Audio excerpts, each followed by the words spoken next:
ચાલો good morning girls. Last method હવે weighted average method inventory કંટ્રોલની ઇન્વેન્ટરી મેનેજમેન્ટની અંદર લીફો અને ફીફો આપણે જોઈ લીધો છે કે એક સમ. લાસ્ટ મેથડ છે હવે વેઇટેડ એવરેજ. પછી જે અલગ પ્રકારના સમ છે એ પછી તમને કરાવું છું. પહેલાં ત્રણેય મેથડના એક એક સમ છે એ લઈ લો એટલે કન્સેપ્ટ તમને જે છે એ ક્લિયર થઈ જાય. વેઇટેડ એવરેજમાં હવે તમને કીધું છે following is the receipt and issue of certain material in a factory for quarter ending 31st March 2011. From the above mentioned information, you are required to prepare stock register, assuming that issues are priced on weighted average method and find out the value of closing stock on 31st March 2011. Issue જ્યાં જ્યાં થાય છે ત્યાં આગળ weighted એવરેજથી issue થાય છે. જ્યાં issue થતું હશે ત્યાં જ લીફો ફીફો કે વેઇટેડ એવરેજ તમારે મૂકવાની આવશે. બાકી કોઈ જગ્યાએ વેઇટેડ એવરેજ મૂકવાનું આવે નહીં. રિસિપ્ટ કે પરચેઝ થતું હશે ત્યાં આગળ આવશે નહીં. માત્ર ક્વોન્ટિટી ઇસ્યુ જ્યાં આગળ થતું હોય, મટીરિયલ ઇસ્યુ જ્યાં આગળ કરવામાં આવતું હોય ત્યાં આગળ લીફો ફીફો કે વેઇટેડ એવરેજનું આવશે. ઘણી બધી વખત શું કરશે, ઇસ્યુના જેટલી ક્વોન્ટિટી તમને સમમાં આપેલી હોય એમાં એક પર્ટિક્યુલર ક્વોન્ટિટી ઇસ્યુ છે એ લીફો મેથડથી થતી હોય, એક પર્ટિક્યુલર ક્વોન્ટિટી છે એ ફીફો મેથડથી થતી હોય અને એક પર્ટિક્યુલર ક્વોન્ટિટી છે એ વેઇટેડ એવરેજથી થતી હોય. ત્રણ એક જ સમની અંદર કવર કરી લેશે. અહીંયા આગળ તમારે વેઇટેડ એવરેજથી સમ કરવાનો છે. 1st January opening stock.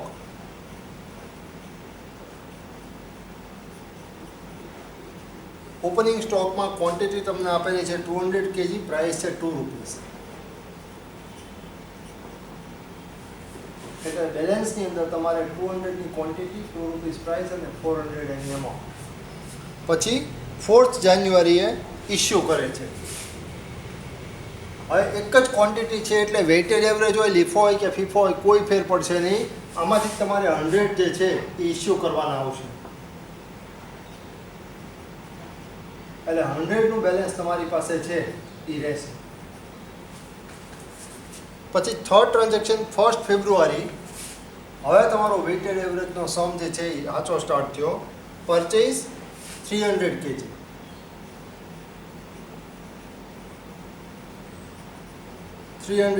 અને પ્રાઇસ છે 2.50 એટલે 750.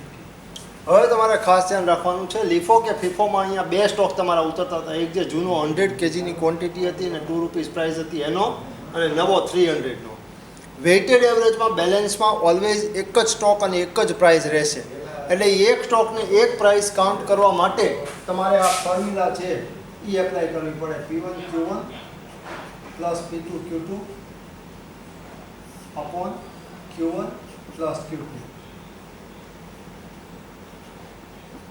P1Q1 એટલે 100 into 2 પ્લસ P2Q2 એટલે 300 into 2.5. નીચે Q1 પ્લસ Q2 100 પ્લસ 300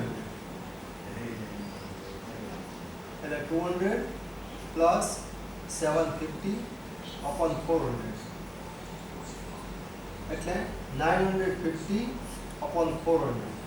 અને 950 અપોન 400 તમે કરો એટલે તમારા થાય 2.38. એટલે હવે અહીંયા આગળ 400ની ક્વોન્ટિટી, ₹2.38 પ્રાઇસ. 400 into 2.38 કરો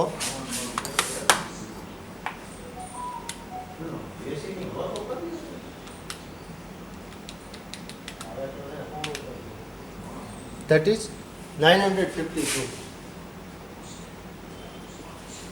હવે અહીંયા આગળ જો કોઈ ઇસ્યુ કરવાનું આવે તો તમારે એક જ ક્વોન્ટિટી અને એક જ પ્રાઇસ છે એટલે ઇસ્યુ કરતી વખતે જોવાનું નથી, સીધા આમાંથી જ ઇસ્યુ તમારે કરવાના આવશે.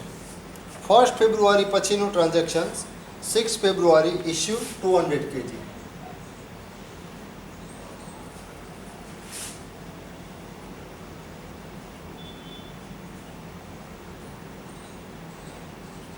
$476.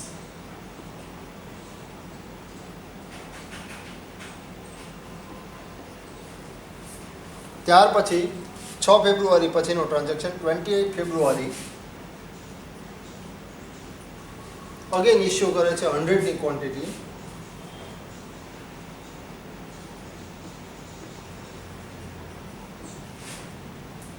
એટલે અહીંયા આગળ બેલેન્સમાં તમારા 100ની ક્વોન્ટિટી છે એ તમારે રિમેનિંગ રહેશે.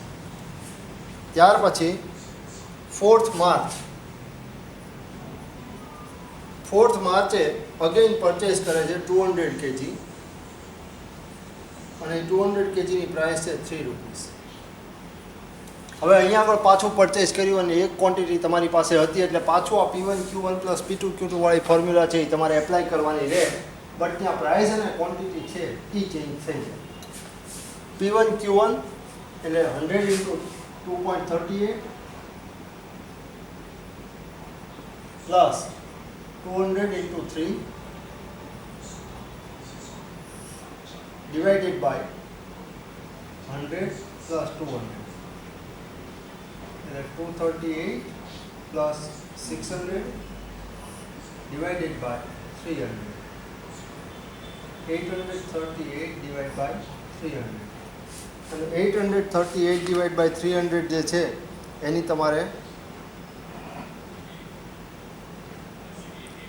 એનું તમારે થશે 2.79.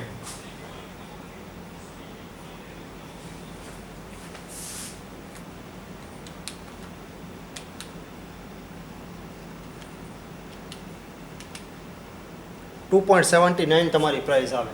એટલે અહીંયા આગળ 300ની ક્વોન્ટિટી 2.79 પ્રાઇસ.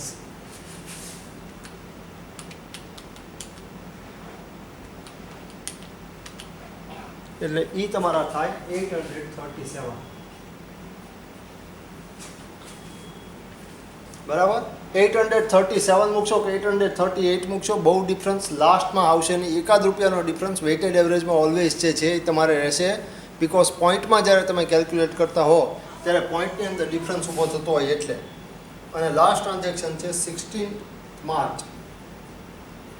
16th માર્ચે ઇસ્યુ 150 kg એટલે આના હાફ થઈ જાય.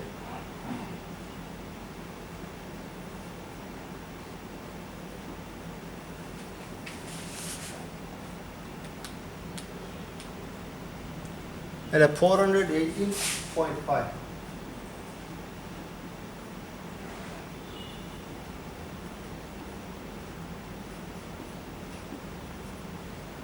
હવે તમારું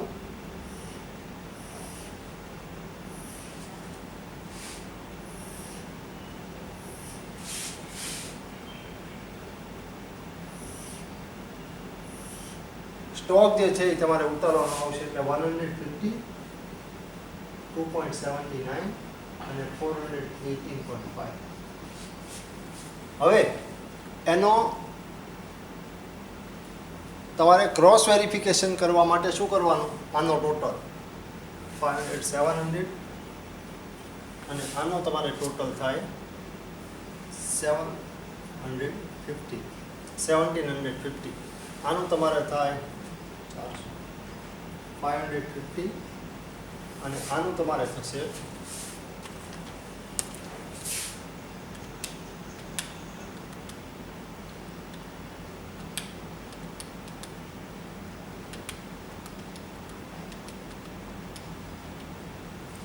1332.5. 1332.50. હવે તમને ક્રોસ વેરીફાઈ કરવા શું કીધું હતું છેલ્લે? શું તમારે કરવાનું? જો ટેલી કરવું હોય કે તમે જે આ કેલ્ક્યુલેશન કરેલું છે એ પ્રોપર છે કે નહીં, તો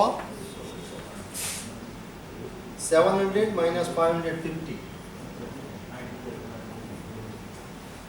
એટલે 150 એટલે 1750 માઇનસ 1332.50 એટલે એ તમારા આવે 418.50. ધ્યાન રાખજો, અહીંયા જો તમે રાઉન્ડ ફિગરમાં ફેરવશો 419 તો આ આન્સર જે છે એ એક્ઝેક્ટ ટેલીની છે. એમાં સ્લાઇટ વેરિએશન જે છે એ આવશે બિકોઝ પોઈન્ટ જે છે એને તમે કન્વર્ટ કરેલા છે. પોઈન્ટને કન્વર્ટ કરો કે પોઈન્ટને કન્વર્ટ ન કરો ડિફરન્સ બહુ નહીં આવે, પણ જો પોઈન્ટને કન્વર્ટ કરશો અને પોઈન્ટને કન્વર્ટ નહીં કરો તો એ બે આન્સરની અંદર સ્લાઇટ વેરિએશન જે છે એ તમારે આવશે. બંને આન્સર જે છે એ તમારા સાચા ગણાશે, ખોટો એક પણ આન્સર તમારો ગણાશે નહીં. ખાસ ધ્યાન રાખજો. હજી એક વખત ઇન્સ્ટ્રક્શન આપું છું આની અંદર જ તે કે લીફો ફીફો અને વેઇટેડ એવરેજ જે આપણે જોયું એમાં ઘણી બધી વખત એક જ સમ બે અલગ અલગ મેથડથી તમને કે આખો સમ જે છે એ પહેલાં લીફો પદ્ધતિ પ્રમાણે ગણવાનો, બીજી વખત આખો સમ જે છે એ ફીફો મેથડ પ્રમાણે કેલ્ક્યુલેટ કરવાનું. ઓર અધરવાઇઝ છે બીજી કઈ રીતે કરે કે અહીંયા આગળ આપણે ઇસ્યુ કેટલી ક્વોન્ટિટી કરી? 4 ક્વોન્ટિટી કરી. પહેલાં 100ની ક્વોન્ટિટી ઇસ્યુ કરી, પછી 200ની, પછી અગેન 100ની અને છેલ્લે 150 ઇસ્યુ કરી. તો આ 4 શું કરે? પહેલી બે હતી એ લીફો પ્રમાણે કરાવે. બીજી જે ત્રીજી છે 100ની ક્વોન્ટિટી 2.38 પ્રમાણે આપણે કાઉન્ટ કર્યું, એ ક્વોન્ટિટી કેટલાથી ઇસ્યુ તમને કરાવે? કયા મેથડથી ઇસ્યુ કરાવે? ફીફો મેથડથી. અને લાસ્ટ જે 150ની ક્વોન્ટિટી આવી એ તમને વેઇટેડ એવરેજ પ્રમાણે ઇસ્યુ જે છે એ કરાવે.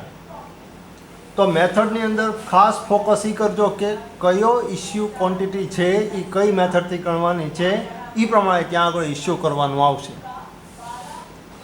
આ રીતના સમ જે મિક્સ સમ છે એક જ મેથડની અંદર 2 કે 3 મેથડ આવી જતી હોય એ સમય આગળ કરાવીશ, પણ પહેલાં 3 મેથડ જે છે એનું એક સમ એટલા માટે લઈ લીધો કે જેનાથી તમને ખ્યાલ આવે કે મેથડ શું છે અને કઈ રીતે એપ્લાય થાય.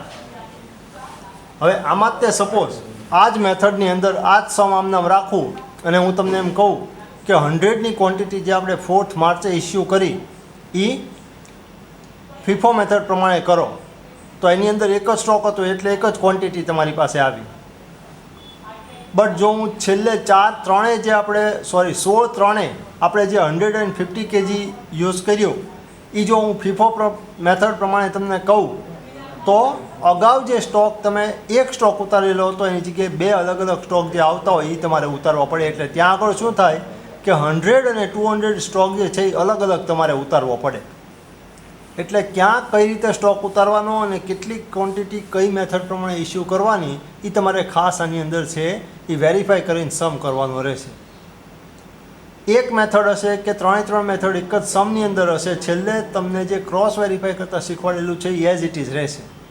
ખાલી ફેર કેટલો પડે કે જો વેઇટેડ એવરેજથી આખો સમ તમારે કરવાનો હોય તો છેલ્લે જે તમને ક્રોસ વેરિફિકેશન્સમાં ફિગર્સ મેચ થાય છે એમાં 1 કે 2 રૂપીઝનો ડિફરન્સ જે છે એ આવશે. બિકોઝ જ્યારે તમે વેઇટેડ એવરેજની ફોર્મ્યુલા મૂકી હોય ત્યારે પોઈન્ટમાં ફિગર્સ જે છે એ આવેલા હોય નહીં, તમે પોઈન્ટ એડજસ્ટ કરેલું હોય એટલે છેલ્લે થોડોક ડિફરન્સ છે એ તમને મળે છે. એટલે વેઇટેડ એવરેજમાં સાવ પોઈન્ટ ટુ પોઈન્ટ ટેલી જે છે એ નહીં થાય, એમાં સ્લાઇટ વેરિએશન 1-2 રૂપિયા જેવું છે એ રહેવાની પોસિબિલિટી છે. ક્લિયર આટલું? ચાલો આજ માટે આટલું રાખીએ છીએ. હવે નેક્સ્ટ મેથડની અંદર 3 અથવા તો મિક્સ સમ જે છે એ લઈશ અને એની સાથે સાથે ક્વોન્ટિટી રિટર્ન થતી હોય તો રિટર્ન ક્વોન્ટિટીને કઈ રીતે ટ્રીટમેન્ટ આપવી સમની અંદર એ તમને કરાવી દઈશ. એટલે બે તમારું લીફો ફીફો વેઇટેડ એવરેજ છે એ પૂરું થઈ જાય.